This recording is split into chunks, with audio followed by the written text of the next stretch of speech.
total momentum of before collision equal to total momentum of after collision. So ఈ horizontal direction లో వచ్చేసి ఇక్కడ m2 ఏమో second body rest లో ఉంది, ఫస్ట్ బాడీకి మాత్రమే వెలాసిటీ ఉంది. సో ఇక్కడ m1 వెలాసిటీ ఏమో v1 cos theta 1, అలానే m2 వెలాసిటీ వచ్చేసి v2 cos theta 2.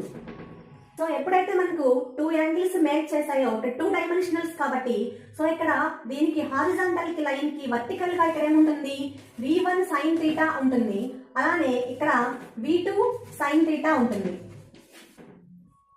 So here momentum is concerned. So formula వచ్చేసి m1 u1 plus m2 u2 అంటాం కదా. సో ఇక్కడ మన u2 అంటే 0 కాబట్టి మనకి m1 u1 మాత్రమే ఉంటుంది. ఫార్ములా వచ్చేసి m1 u1 ప్లస్ u2 0 కాబట్టి మొత్తం 0 అవుతుంది, ఈక్వల్ టు v1 cos వచ్చేసి m1 v1 cos theta 1 plus m2 v2 cos theta 2, m2 v2 cos theta 2. Okay students, kinetic energy కూడా కన్సర్వ్ అయింది కదా. మరి kinetic energy scalar quantity, so అక్కడ θ1 θ2 ఉండవు, సో డైరెక్షన్ అనేది ఉండదు కాబట్టి అక్కడ θ1 θ2 అనేది ఉండదు. Half m1 u1 square equal to half m1 v1 square plus half m2 v2 square. So u2 equal to 0 కాబట్టి u2 ఇక్కడ కూడా 0 అవుతుంది. Okay students, now we're going to discuss along with vertical direction.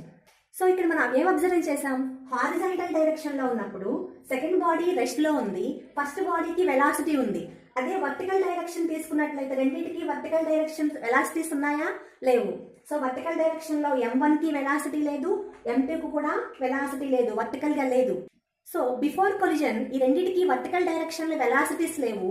So after collision ఏమైంది, vertical direction లో v1 sin theta 1 v2 sin theta 2, v1 sin theta 1 v2 sin theta 2 అంటే positive y axis negative y axis vertical directions రెండింటికి ఉన్నాయి కదా. So మనకు vertical direction లో initial velocities లేవు కాబట్టి u1 u2 రెండు కూడా 0 అవుతాయి. సో అటువైపు LHS అంతా కూడా 0 అయిపోతుంది, 0 ప్లస్ 0. నెక్స్ట్ ఈక్వేషన్ అవుతుంది చూడండి, 0 plus 0 equal to m1 v1 sin theta 1 plus m2 v2 sin theta 2. So మనం ఇక్కడ ఈ ఫార్ములాని వెక్టార్ ఫామ్ లో కూడా రాయొచ్చు, అది ఎలాగో చూడండి.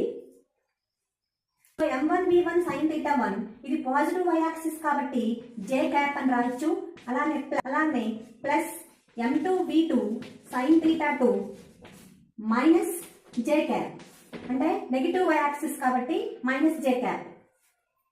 ఓకే స్టూడెంట్స్, నెక్స్ట్ వీడియోలో ఈ ఆబ్లిక్ కొలిజన్ లో మోస్ట్ ఇంపార్టెంట్ అప్లికేషన్స్ నేర్చుకుంటాం. Thanks for watching, please subscribe.